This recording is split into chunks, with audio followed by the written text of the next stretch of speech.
बच्चों, आज मैं आपके साथ स्टडी रूम के ऊपर बात करूंगा। स्टडी रूम एक बिल्कुल नया कॉन्सेप्ट है, which is totally a fastest method of learning, जो कि आपकी लर्निंग को बहुत ज़्यादा एक्सेलरेट कर देगा आफ्टर स्कूल आवर्स। आपके लिए प्रैक्टिकली एक वर्चुअल स्टडी रूम बन जाएगा अपने घर में भी। हर बच्चे का एक इंडिपेंडेंट स्टडी रूम होगा और ये अपने आप में एक गेम चेंजर है, जहाँ पे पूरा स्टडी मटेरियल भी अवेलेबल होगा और इस साथ ही साथ एक फॉर्मेटिव असेसमेंट का मेथड होगा, जिससे आपको ये पता लग जाएगा कि आपने आज जो स्कूल में पढ़ा है या उसको आके घर में दोबारा पढ़ा है, आपको कितना आता है और कितना नहीं आता है, और जो नहीं आता है उसको पढ़ाने में भी स्टडी रूम आपकी बहुत ज़्यादा मदद करेगा। तो ये कोई टेस्टिंग सिस्टम नहीं है, this is basically assessment for learning. आपकी लर्निंग को स्पीड अप करने का एक मेथड है। ज़्यादा डिटेल में न जाते हुए मैं डायरेक्टली स्टडी रूम का कॉन्सेप्ट समझाने के लिए आपको एक लाइव डेमो दिखाता हूँ कि ये स्टडी रूम चलता कैसे।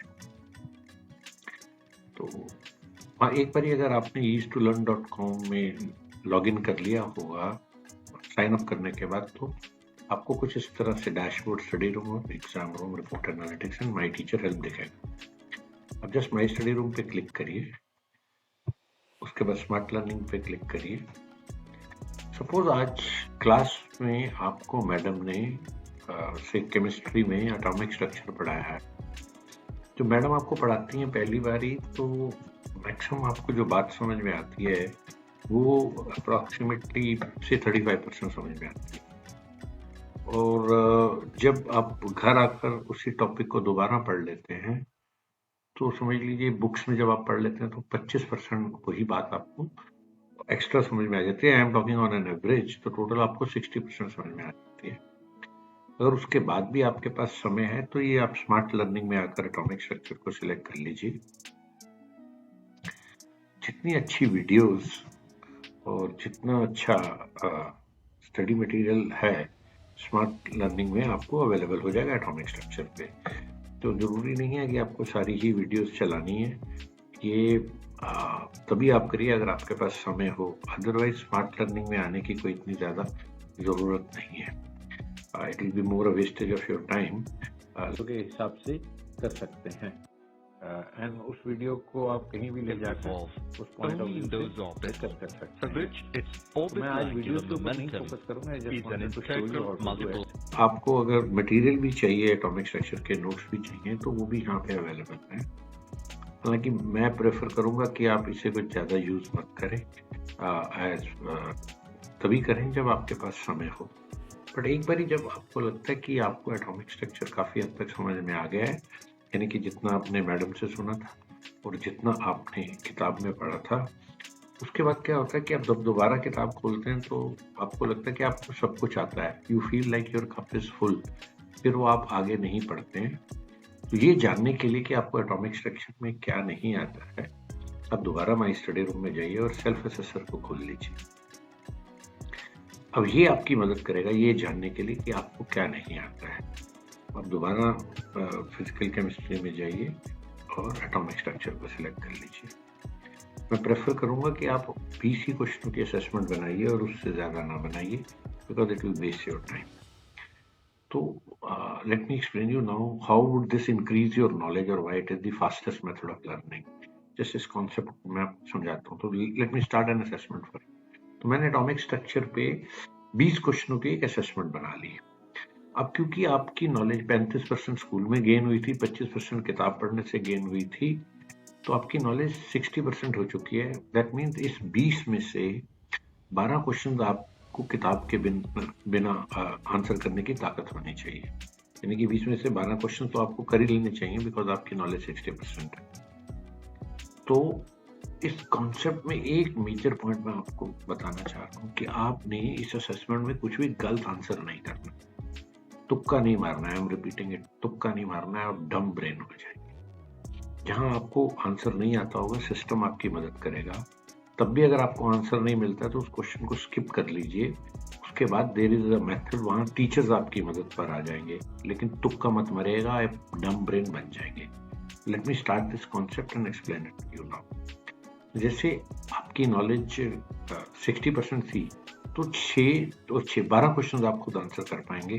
तो जैसे मैंने इस असेसमेंट को शुरू किया, सपोज करिए कि पहला क्वेश्चन आपको 100% आता था, आपने आंसर कर लिया। दूसरा क्वेश्चन भी आपको 100% आता था, आपने आंसर कर लिया। तीसरा क्वेश्चन भी आपको 100% आता था, आपने आंसर कर लिया। चौथा क्वेश्चन भी आपको 100% आता था, आपने आंसर कर लिया। पांचवा क्वेश्चन भी से आपको 100% आता था, आपने आंसर कर लिया। छठवां क्वेश्चन भी आपको 100% से आता था, आपने आंसर कर लिया। अब जब सातवां क्वेश्चन था, सपोज उसका आंसर आपको नहीं मिल रहा था, आई एम सॉरी, तो सातवें क्वेश्चन में अगर आपको आंसर नहीं मिल रहा था, आपको सबसे पहले क्या करना है, हेल्प का बटन दबाना। सिस्टम आपको अपने आप को रोक लेगा। सबसे पहले आपने उस आंसर को अपनी किताब में ढूंढने की कोशिश करनी है, या कोशिश करनी है कि स्मार्ट लर्निंग में वीडियोस में मिल जाए या नोट्स में मिल जाए। वहां भी नहीं मिलता है तो you can also click Google. System would automatically try to bring the answer from Google also. Chances हैं कि आपको करेक्ट आंसर मिल जाएगा, और अगर आपको करेक्ट आंसर मिल जाता है गूगल से, तो सिर्फ आंसर ही को मत देखिएगा, आंसर के रीजंस को भी समझने की कोशिश करिएगा। सपोज आपको वो करेक्ट आंसर मिल गया, जैसे इस केस में वो 2 नोडल प्लेन्स मिल गया कि D orbitals have 2 nodal planes, तो आप इस हेल्प को कैंसिल कर दीजिए ताकि सिस्टम दोबारा चलने लग पड़े और अपना करेक्ट आंसर सिलेक्ट कर लीजिए।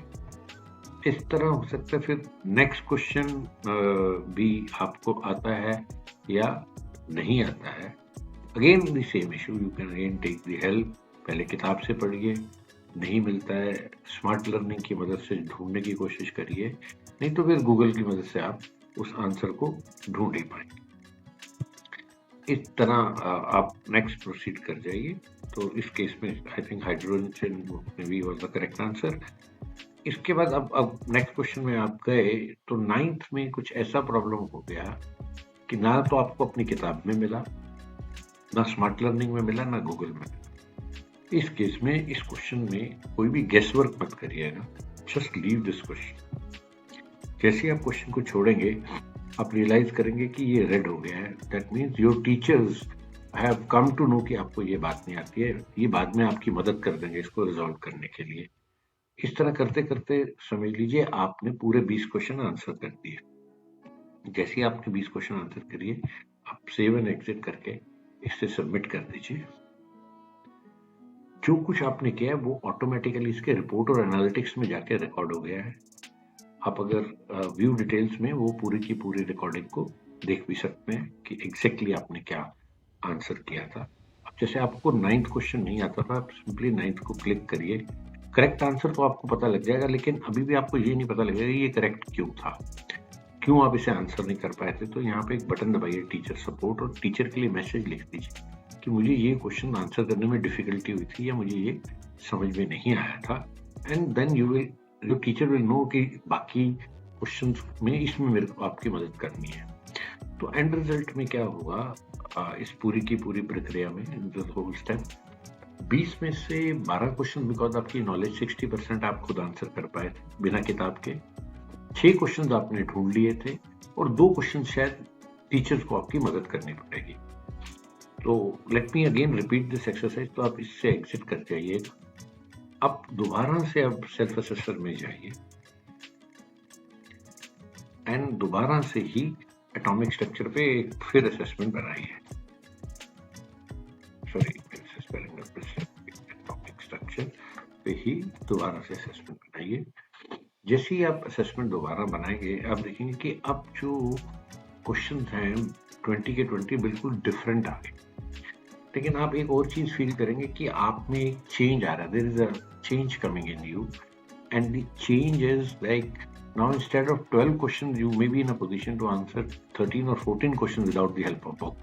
That means आपकी knowledge slowly increase कर रही है, and depending upon skill set of different students, कुछ लोग 13-14 खुद आंसर करने लग पड़ेंगे बिना किताब के, कुछ 15-16 कर लेंगे। लेकिन 4-5 बारी इस प्रोसेस को रिपीट करने में आप रियलाइज करेंगे कि 16, 17, 18 क्वेश्चन भी आप बिना किताब के आंसर कर पा रहे हैं हुआ क्या है, अब आपकी नॉलेज 60% से 85 to 90% मूव कर गई है, बिकॉज अब आप सारा क्वेश्चन बिना किताब के आंसर कर रहे हैं, बिना हेल्प के आंसर कर रहे हैं. तो that is what I wanted to impress you. Actual में इसमें होता क्या है, why it is fastest method of learning, because आपको पहले सिस्टम ने बताया आपको क्या नहीं आता है, और एग्जैक्टली वही चीज पढ़वा दी जो आपको नहीं आती थी. इसके दो मेन फायदे होते हैं. एक तो आप एग्जैक्ट वही पढ़ते हैं, आपका टाइम नहीं वेस्ट होता है. सेकेंडली क्या होता है कि आपको लगेगा कि आपने 8-9 किताबें एक साथ पढ़ ली हैं, और हर किताब में से उतना ही हिस्सा पढ़ा है, only that much area which you don't know, because हर किताब में 80 to 90% जो मटेरियल है वो कॉमन होता है. You getting it? And that is why assessment for learning is the fastest method of learning in the world.